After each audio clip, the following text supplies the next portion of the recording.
So if you inherit this like old historic family house, there's usually this huge expectation about what you're supposed to do with the foundational blueprints. Oh, absolutely. It's a kind of pressure. Right. And you basically feel like you have two choices. You either follow them strictly, painstakingly rebuilding every original wall because you're terrified of changing anything. Yeah, preservation mode. Exactly. Or you just toss the blueprints straight into the fire to make way for something completely modern. It always feels like a binary choice. Which is, I mean, that is an incredibly modern way of thinking. We tend to view history as either, rigid preservation or total demolition. Yeah, like an all or nothing thing. Right. You either keep the old rules or you just embrace total freedom.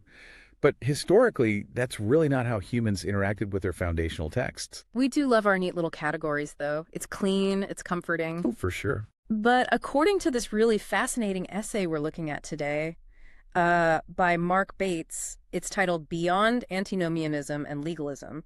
Christians have essentially been burning the ancient blueprints of the Old Testament for centuries. Yeah, they really have. And welcome to the deep dive, by the way. Our mission today is to rescue this one single biblical verse from, centuries of baggage. We're talking about Romans 6.14, where the Apostle Paul writes, "For you are not under law, but under grace." Yeah, that one phrase is just absolutely echoed through history. It's basically been treated as a trump card, right? Like a way to just discard all the Old Testament laws. So for anyone listening, whether you're a theology buff or just, insanely curious about how ancient texts shape the way we think today, this is huge. It really is. And Bates argues that modern Western interpretation has essentially projected our own philosophical hangovers backward onto that ancient text. Oh, wow. Yeah, we've created what scholars call a hermeneutical impasse. Meaning we're stuck.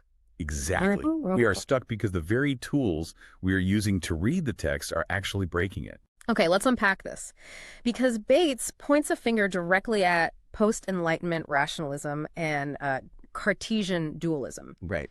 Now, Cartesian dualism, for those who might not know, is basically that philosophical idea that loves to split everything into opposing forces, right? Like mind versus body. Yeah, physical versus spiritual. Precisely. And we just run with that. We do. And what happens is we take that modern obsession with splitting things apart and we apply it to theology. We artificially pit law against grace. Like they're enemies or something. Exactly. We create this antinomian dichotomy, which, antinomian just means anti-law. And we contrast the instruction of Moses with the grace of the Messiah, treating them as if they're, entirely different operating systems at war with one another. Which creates a massive problem if you're actually trying to read the Bible as one cohesive book. Oh, it ruins it. Because it forces you to read it as this disjointed text where God is constantly changing his mind. First, he tries a strict rule book, and when that, fails miserably, he pivots to grace. Right, but I wouldn't even call it a pivot. In that view, it's a complete administrative rupture. Just a total reset. Yes. But before we can understand what Paul actually meant when he talked about being under law, we have to stop assuming we already know what the law was. Okay. We have to zoom out from Romans 6.14 and look at the macro narrative of the entire text. And this is where Bates relies heavily on a framework by Walter C. Kaiser Jr. called the Promise Plan of God. The Promise Plan. Okay, and Kaiser's framework is basically an argument against the idea that the Bible is chopped up into these disconnected dispensations or eras, right? Yeah, it is a text-immanent framework. Which means? It means we are trying to pull the structure out of the text itself rather than imposing our modern categories onto it. Gotcha. The Promise Plan argues that the biblical narrative is a single, organically unfolding, redemptive purpose. One big story. Exactly. It's one continuous word of declaration. If you track it chronologically, you start with the proto-evangelium. That's Genesis 3, right? Yeah. Right. Genesis 3.15. The very first glimmer of a promised deliverer. Then that promise expands into the unconditional grant given to Abraham. Okay, I'm tracking. From there, it moves into the Sinaitic Charter, the law at Sinai, then the royal covenant with David. And it keeps going right into the prophets, too. Like, you get to Jeremiah 31 and Ezekiel 36, and they start talking about internalizing that very same law. Yes, writing it on the heart. Right, and all of it culminates in the Messiah. So instead of God issuing, Plan B through Jesus, because the Sinai Plan A failed. It's more like a seed growing into a tree. Oh, that's a great way to put it. Like the tree obviously looks different than the seed, but it's the exact same organism. That analogy captures the organic continuity perfectly. It's authentic development, not replacement. And grasping this, it completely shatters the common misconception that the Sinai Law was some mechanical, works-based merit ladder. Because we do tend to assume that. We assume the Old Testament system was just achieve flawless legal perfection and then God will love you and save you. Right, but the sequence of events in the book of Exodus contradicts that entirely.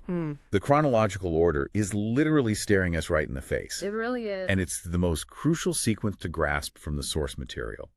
Redemption always precedes the rules. Always. YHWH did not go to the Israelites while they were making bricks in Egypt, hand them 613 commands, and say, if you obey these flawlessly for 2 years, I will liberate you. No, he liberated them first. Unconditionally. Yeah, by grace. He brought them through the Red Sea, destroyed their captors, and then, once they were safe and free, he gave them the Torah at Mount Sinai. Exactly. So the law was never a mechanism to earn salvation in the first place. It was a way of life for a people who had already been redeemed. If we connect this to the bigger picture, especially the ancient Near Eastern context, it makes even more sense. How so? Well, in modern jurisprudence, we think of law as exhaustive statutory legislation, speed limits, tax codes, penal compliance. Right, and if you break it, you get fined or jailed. Yeah. But the Hebraic word Torah comes from a root word, yara, which actually means to shoot an arrow or to point out the direction. Oh, that's interesting. So it's more like a guidepost than a prison warden. Exactly. It functioned as paradigmatic instruction and covenantal wisdom. Yeah. It wasn't exhaustive legislation. It was meant to form the moral imagination of a holy nation. To show them how to live. Yeah, it illustrated what covenantal justice and righteousness actually look like when lived out in the real historical community. Okay, so if the Promise Plan shows us that the law was always meant to be this unified, grace-following guide pointing toward the Messiah, why do so many people today read, not under law, but under grace, and just assume Paul is telling them to scrap the whole thing? Well, it's human nature, really. If the law is good, why the urge to throw it out? Because when people encounter the heavy weight of their own inability to live perfectly, the easiest psychological relief is to just declare the rules null and void. Just burn the blueprints. Exactly. We can call this the popular antinomian or abrogation model. It's incredibly widespread today. And the core concept there is what? That the Mosaic Law was just a temporary dispensation, and with the arrival of the Messiah, it has been completely abolished and replaced by a law-free zone of grace. So they read not under law to literally mean the Old Testament rules are entirely terminated. Yes. But wait, doesn't that force Paul into a massive contradiction in his own letters? It creates severe canonical fragmentation. I mean, if Paul means the law is abolished, you have to explain away Romans 3.31, where he explicitly asks if faith overthrows the law, and he answers, by no means. On the contrary, we uphold the law. Right. Or Romans 7.12, where he insists the law is holy and righteous and good. Exactly. You can't call something holy and good in one breath and then treat it like outdated garbage in the next. You really can't. And Bates points out a dangerously practical side effect here, too. When you strip New Covenant ethics of their Old Testament statutory grounding, you end up reducing Christian behavior to subjective emotivism. Emotivism is the perfect word for it. It becomes this privatized spirituality where everyone just decides for themselves what love means based on their feelings. Which usually just ends up looking exactly like whatever the surrounding culture thinks is acceptable. Precisely. And, you know, this isn't a new problem. The church in ancient Corinth tried to do the exact same thing. Really? Yeah, they had this popular slogan, Panta exestin, which translates to, all things are lawful for me. Wow. They were heavily influenced by Greek philosophy, so they believed their physical actions didn't matter as long as their spirits were saved. And people today still quote that phrase as if it was Paul's own teaching. Oh, that is wild. So they are quoting a libertine slogan completely out of context. Yes. Lexical analysis actually shows Paul was quoting their own slogan back to them just so he could dismantle it. Oh, that's a classic rhetorical move. It is. He quotes their phrase, all things are lawful for me, and then he immediately sets a boundary. But not all things are beneficial. I will not be dominated by anything. So he's not agreeing with them at all. Not at all. He is aggressively arguing that Christian freedom is bounded by covenantal holiness. It is not a free-for-all. Okay, so paradigm one, the abrogation model, just scrapping the law entirely collapses under its own weight, it contradicts Paul, and it leads to moral chaos. Right. But what if we approach it differently? What if Paul isn't talking about abolishing the laws themselves, but rather the system of law? This brings up paradigm 3, which Bates analyzes, articulated by theologians like Jack W. Cottrell and Edmund Dzago. Right. The law system versus grace system model. How does that one work? In this framework, they argue that when Paul says not under law, he isn't terminating a specific law code. He's talking about escaping a mechanism. A mechanism of salvation. Exactly. A law system is defined as the futile, exhausting attempt to earn your justification before God through flawless obedience. Which is impossible. Exactly. Because human beings are flawed, a law system mathematically guarantees condemnation. So, in this view, being under grace just means being transferred out of a performance-dependent system and into a system where salvation is a free gift. That's the idea. I mean, I really appreciate the logic here. It Yeah. firmly protects the idea that we do not earn our salvation. Right. But doesn't that turn the actual historical Torah into just some abstract concept? Yes, it really does. That's the major flaw. It takes a rich, concrete, historical text and reduces it to a mere administrative principle. To use an analogy. It's kind of like saying you love the abstract concept of marriage, but you completely ignore the actual living, breathing spouse standing right in front of you. Right. You can't just say, oh, I'm in a marriage system now, and then forget all the specific things your spouse actually cares about. Exactly. This model is helpful semantically, but it severely underplays the organic continuity of divine instruction. It abstracts the Torah so much that it loses its grounding in the progressive narrative of the promise plan. It disconnects it from the story. Right. And most notably, it misses the pneumatological internalization promised by the prophets. Hold up, pneumatological internalization. You're talking about the work of the Holy Spirit literally changing our internal wiring, right? Like writing the law on the heart. Yes. If you just view it as switching from one abstract system to another abstract system, you miss the dynamic, transformative power of the Spirit. And that was the entire goal of the prophet's promises in the first place. All right, so we can't burn the blueprints completely, and we can't just turn them into a theoretical concept either. Let's get practical. Why can't we just use some common sense and slice the blueprints up? Slice them up. Yeah. Keep the moral stuff, like do not steal and do not murder, but toss out the ancient dietary rules and the purity rituals. Ah. Now you're walking right into paradigm 2. The classical reformed and tripartite model. Tripartite meaning 3 parts. Right. This is arguably the most dominant framework in Western theology. It categorizes the Old Testament commandments into 3 distinct buckets: moral, ceremonial, and civil laws. I mean, that sounds incredibly practical. It feels very clean. It does feel clean. In this framework, they argue that Christ's death abolished the ceremonial laws like animal sacrifices and dietary regulations, and it abolished the civil laws that governed ancient Israel's specific theocracy. Okay. But the moral law, which they usually summarize as just the 10 Commandments, remains absolutely binding across all time. I see why this is popular. It gives you a clean, logical way to keep the foundational ethics while safely ignoring the stuff that feels weird or outdated to a modern reader. Right. So what is the actual problem here? The problem, and this is a really fascinating critique, is that the tripartite division is an entirely post-biblical external taxonomy. Wait, really? Yes, we invented those 3 buckets. The biblical authors themselves never used this system. They would have been completely baffled by it. Wait, they never distinguished between moral and ceremonial? Not in the neat way we do, no. They treated the Torah as an indivisible covenantal unity. Like a single package deal. Exactly. When Paul talks about the law in Galatians 5.3, he warns that if you accept circumcision to be justified, you are obligated to keep the entire law. You can't just pick one piece. Right. Or look at James 2.7, which says, whoever keeps the whole law but fails in one point has become guilty of all of it. They viewed it as a single tapestry. If you pull one thread, the whole thing unravels. But why, though? Why does it unravel? Why couldn't Paul just highlight the moral laws and say, okay, guys, the dietary stuff doesn't matter anymore? Because you have to understand the mechanism of ancient Near Eastern identity. Things like the seventh-day Sabbath, dietary laws, kashrut, and circumcision weren't just health codes or ceremonial shadows. What were they? Eating a certain way wasn't about diet. It was the literal physical mechanism that separated Israel from pagan, child-sacrificing nations. Oh, wow. Yeah, sharing a meal was a covenant-making activity. To eat like the surrounding nations was to align with their gods. So when the Reformed model dismisses these as, abolished ceremonial shadows, they are actually stripping away the very identity markers the text treats as perpetual signs of YHWH's covenant. Precisely. We are taking a pair of scissors to the tapestry, based on what makes sense to a 21st century mind. Yeah. By imposing our post-biblical categories onto the text, we override the text's own progressive logic. So we've systematically dismantled all the easy answers. We have. The abrogation model breaks the canon, the system model abstracts the text, and the tripartite model artificially slices it up with scissors the original authors never even owned.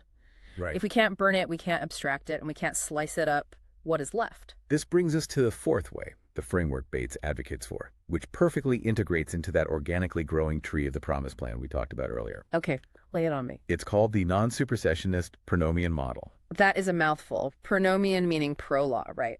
Yes, exactly. This model argues that the Messiah did not terminate the Torah. Instead, he bore the penal curse of the law on behalf of transgressors. So we are freed from the punishment. Right. Believers are freed from the law's condemnation.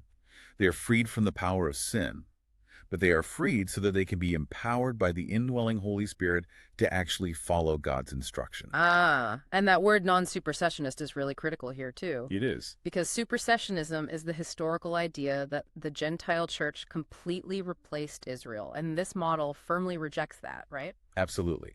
It says Jewish believers maintain their historical covenantal identity. The Torah is their heritage. Meanwhile, Gentile believers are grafted into the olive tree of Israel. They become co-citizens, symbolitai, as Ephesians 2 calls it. Yes, and they do this without needing physical proselyte conversion to become Jews. It is a beautiful preservation of distinct covenantal vocations existing within one unified people of God. That makes a lot of sense. But to truly see how this works, we have to define the exact terms Paul is using in Romans 6.12. We have to look at what Hupo Nomon under law actually means in his historical context. Right, because syntactically, the Greek preposition hupo specifies a state of subjection or dominance, doesn't it? It means being crushed under the weight of something. Exactly. Within the rhetorical logic of Romans 6, Paul is not talking about the daily practice of reading and following Mosaic instruction. He's not talking about just obeying rules. No, he is describing an unredeemed existential condition. Being Hupo Nomon means being subject to the tyrannical realm of sin and the legal condemnation of the law apart from the Spirit. Apart from the Spirit. Right. It's an arena where sin hijacks the unassisted written code and uses it as an instrument of bondage and death simply because fallen human flesh cannot obey it. So the law itself is good, but sin uses our own weakness against us to crush us with it. Exactly. And Paul pairs this in direct structural parallelism with Hupo Charin under grace. And here is where we have to redefine grace, don't we? Grace, charis, isn't just unmerited favor or some get-out-of-jail-free card. It's a dynamic, delivering power. Yes. To be under grace is to enter the inaugurated reign of the Messiah. It's the realm where the Holy Spirit literally writes God's instruction on the human heart, finally fulfilling those ancient prophecies of Jeremiah and Ezekiel. So you are liberated from slavery to sin, not so you can just do whatever you want, but so you can finally render authentic heart-level obedience. That's it. It makes so much sense when you look at Paul's other letters. Like in 1 Corinthians 9, he says he is not without God's law, but rather he is in-lawed to Messiah. Right. So freedom from being under law does not equal lawlessness. Not at all. It equals being incorporated into the Spirit-energized realm of the Messiah's ethical instruction. Here's where it gets really interesting. Paul uses this brilliant cultural metaphor in Galatians 3 to explain this whole transition. The Paidagogos. Yes. He calls the law a Paidagogos, which our English Bibles usually translate as guardian or custodian. And the Antinomian readers look at that and say, look, he says we are no longer under a guardian, so the rules are dead. Which completely misunderstands what a Paidagogos actually was in the Greco-Roman world. Exactly. It wasn't a school teacher standing at a chalkboard making up a curriculum. A Paidagogos was a trusted family slave, essentially a highly respected nanny, assigned to guard, discipline, and escort a child until they reached adulthood. Right. It protected the child and taught them the family values. That cultural context changes the entire trajectory of Paul's argument. Think about a real nanny. When you finally grow up and reach maturity, you don't need the nanny holding your hand across the street anymore. No, you don't. You are freed from their physical custody, but you don't suddenly turn into a barbarian. You don't throw away all the family values, the morals, and the manners they spent years drilling into you. Reaching mature sonship doesn't mean you abandon the family ethics. It means those ethics are now internalized. They're just part of who you are. That is a phenomenal way to grasp the mechanism at play. And what's fascinating here is how it completely reframes another widely misunderstood verse, Romans 10.4. Oh, right. Traditional translations say Christ is the end of the law. If you read end as termination, you naturally assume the Torah is finished. But the Greek word there is telos. And telos does not mean termination point. No, its primary usage in biblical and philosophical contexts denotes a goal, a target, or an intended outcome. A target. Yes, the Messiah is the goal or the aim of the law. The Torah was never designed to be an independent mechanism for earning self-righteousness. Its entire teleological trajectory was pointing like an arrow straight at the Messiah. So when you try to use it just for mechanical legal performance, you miss the target entirely. So we've covered the promise plan, we've walked through the collapse of these four major paradigms, and we've even dug into the Greek syntax. But for you listening right now, if you are trying to figure out how to live your life today, what does this actually change? That's the big question. Romans 6.14 for you are not under law, but under grace, is clearly not a license to ignore the Old Testament. It's not a free pass to privatize subjective morality where you just do whatever feels loving in the moment. Instead, Paul is announcing a cosmic jailbreak. A jailbreak is the perfect analogy. You have been freed from the crushing penalty of trying to earn your own salvation. You've been freed from the tyrannical power of sin that hijacks the written code to condemn you. Yes. But you weren't freed just so you could wander lawlessly in the wilderness. You were freed so you could finally be empowered by the Holy Spirit to live out God's unified family instructions from the heart. And this understanding completely hews the artificial split between faith and obedience that has really plagued Western Christianity. It brings them back together. It does. It shows us that grace is not cheap. Forgiveness that just shrugs at ongoing sin. Grace is a delivering power that transforms you. It means you can read the entire Bible from Genesis to Revelation as one organically unified story. Right. The Old Testament commandments aren't dead artifacts. When read through a Christological, spirit-led lens, they remain essential for defining what love actually looks like and for clarifying what biblical justice is. It gives you your history back. You don't have to burn the blueprints to enjoy the freedom of living in the house. Exactly. The blueprints show you how the house was designed to stand strong in the first place. But this leaves us with a really fascinating implication for how we view the world today. What's that? Well, if the law was never meant to be a cold, statutory penal code focused purely on individual morality, but rather a vibrant cultural blueprint for what a healthy, thriving, redeemed community looks like, how does that change the way we view justice in our own communities? Man, that is the ultimate question. It moves our reading of the text from private spirituality to public reality. Right. We tend to think of laws today, even modern secular laws, as just mechanisms to punish bad people or protect property. But what if the biblical vision of instruction is actually casting a vision for an entirely different kind of society? A completely different parasite. One where justice and love are intertwined and the vulnerable are protected not by the threat of a prison sentence, but by the internalized, spirit-led ethics of a redeemed family. It really makes you wonder, if you truly internalize that blueprint, how might that change the way you read the most repetitive, seemingly boring rule books of the Old Testament tonight?